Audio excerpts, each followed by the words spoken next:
Just think of the impact that antivirals have had on other viral illnesses. I mean, they've changed HIV into a manageable disease. Hepatitis C is curable. Hepatitis B is manageable. 2021 was yet another exhausting and often tragic year for those on the front line against COVID. But in the lead up to the new year, there was some good news in some parts of the world, with the approval of 2 antiviral drugs, which were found to cut hospitalisations and deaths in clinical trials. So could antivirals be the next piece of the puzzle to help us to live with the SARS-CoV-2 virus? So you're talking with an antiviral guy, so this is my my area. Peter Anderson is a professor of pharmaceutical sciences at the University of Colorado.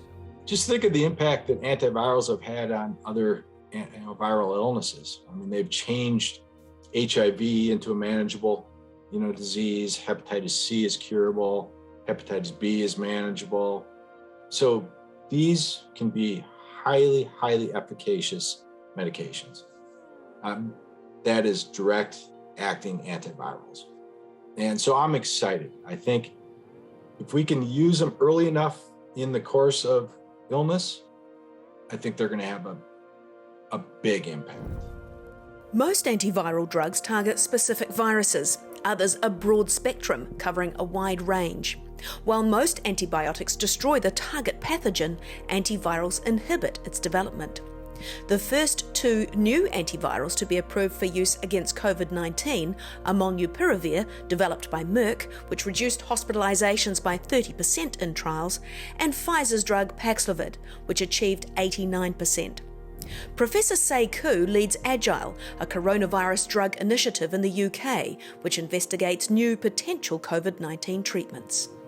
How might this change how we deal with the pandemic? People always think, is this a case of vaccines or antivirals? I think it's a case of the vaccines to prevent infection, and that's going to do the majority of heavy lifting in this pandemic. And then at the other end of the scale, there's the interventions to stop people from dying who have severe disease. So this is things that you read about in the recovery trial, the use of steroids and other medications. But in between, there has been an area which is largely under-delivered until now. The licensing of Molnupiravir heralds an age of orally available drugs, which are going to get better and better and better, and much more potent at suppressing viral multiplication and at preventing people from going into hospital. Professor Koo was involved in phases 1 and 2 of the Molnupiravir trials. The drug targets an enzyme the virus uses to make copies, causing it to introduce errors into its genetic code. Eventually, so many errors are made, the virus can no longer survive. Lowering the viral load in this way reduces the severity of the disease. There were concerns Molnupiravir and Paxlovid were authorised too quickly in the UK. I completely understand that. I think the UK regulator has taken the view that business cannot continue as normal during a pandemic. And so how do you make the same decisions you would make in peacetime during a pandemic that are quick and yet sufficiently robust? And the MHRA has taken a very pragmatic view. Different regulators will take different views. There were no safety concerns in the trials, which were also placebo-controlled, which is the gold standard when it comes to evaluating efficacy and safety.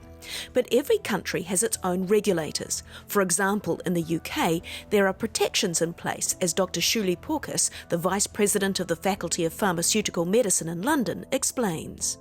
Molnupiravir and Paxlovid have both got to a point of something called conditional approval, which is when the regulators have looked at the information from the companies, so including clinical trial information, and the regulators have said, yes, that we can see that the medicines show that they work, that they have met the safety standards, and that we're able to give this conditional approval.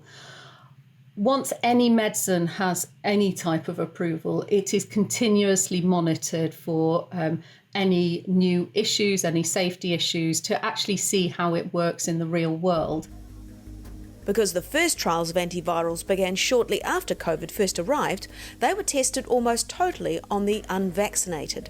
But in the UK, 71.5% of the population has had 2 vaccine doses and 54.5% have also had the booster top-up. So an Oxford University study called Panoramic will assess the impact of antivirals on vulnerable but vaccinated people in the UK. The companies also need to submit more information from trials as it becomes available, and the regulators will keep looking at it and saying, okay, is the information we have on the medicine, is it up to date? Do we need to change it at all?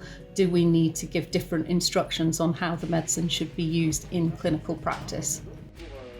There has been some talk about possible side effects from molnupiravir that suggest it may cause mutations in human DNA.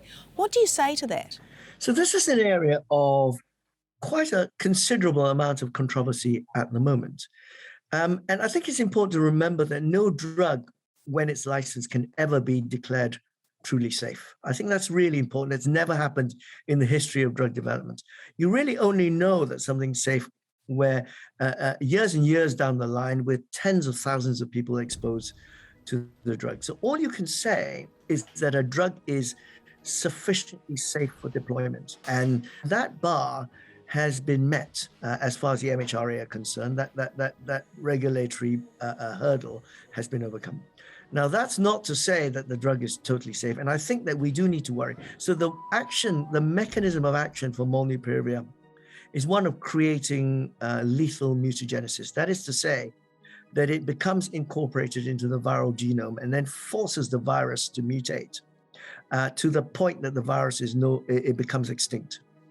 And because those mutations are catastrophic. The question then is, does it do that to human DNA? And there are mixed results about that. The conventional tests that are applied to any drug entering pharmaceutical evaluation suggest that it is safe enough, with the caveats that I've said. But there are some novel tests that are not part of the usual assessment, the battery of assessments, which have cast some questions about its long-term safety. But I think in terms of risk, you're giving a drug for actually quite a relatively short period of time.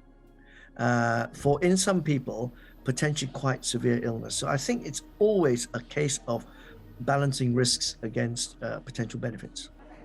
Molnupiravir is not recommended during pregnancy or when breastfeeding. There are also concerns over damage to sperm, so it's advised to wait 3 months once finished taking the antiviral before trying to conceive. Like molnupiravir, Pfizer's Paxlovid also aims to stop the virus from replicating, but uses a slightly different method. While it's 89% effective in patients at risk, there are some safety issues. So it is actually two medications. One is nirmatrelvir, and then the other one is ritonavir. Nirmatrelvir is the new antiviral against COVID, and ritonavir boosts its activity, preventing the breakdown of it in the body. But the concern is ritonavir may also affect other drugs the patient may be taking. Some of these interactions are not small and trivial. Some are very large. They cause very large increases in the other drugs. I'm talking about antiarrhythmics, immunosuppressants, some blood thinners. So those kinds of classes of drugs. In some of those drugs, you cannot pair them. You cannot give them with ritonavir. Many tools are needed to combat COVID. Different therapies work on different parts of the virus, depending on what the patient needs and how sick they are. While many scientists would argue prevention is better than a cure, in places where there are low vaccination rates, antivirals could save lives. Do we know how effective these new antivirals are with the latest dominant variant Omicron? So far, the direct-acting antivirals that we're talking about, molnupiravir and Paxlovid, appear to be active against all the variants. Typically with the variants, the thing that's changing in the virus is more of the spike protein, and that's the concern with, will vaccines retain their efficacy? So these drugs don't work that way. They work on different steps in the life cycle. There's been no reason for those, or less reason for there to be mutations in those other steps that would cause resistance to the antivirals. But we still don't know when we'll see more antivirals approved for use. One that I've heard of recently is an oral version of remdesivir being developed. So remdesivir at the moment is intravenous. So something that can be taken as a tablet or capsule will potentially be helpful.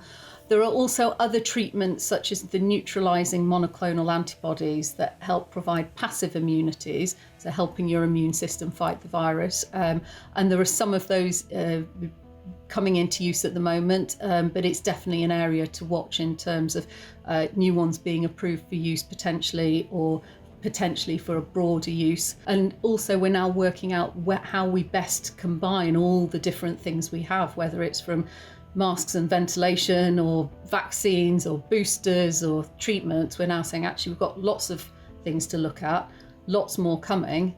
How do we best put them together in the right way across the world? There will be further research and trials done and questions asked about these antivirals. Will they affect transmission of the virus or prevent illness in people who've been exposed to it?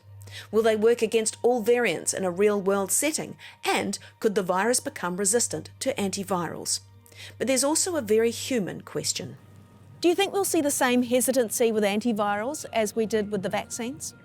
That's a hard one because it's early days. There are people who might not want to receive vaccines, and there are people for whom vaccines have less benefit, so they have weakened immune systems and cancers and bone marrow transplants that prevent their immune system from mounting a sufficiently robust response. So for those people, antivirals will be a safety net. Now, will we see hesitancy with antivirals? I don't know. I hope not. It's finished. But don't worry, we've got a lot more Razor stories for you. All you need to do is like, comment and subscribe and hit the bell button below for notifications. We'll see you next time.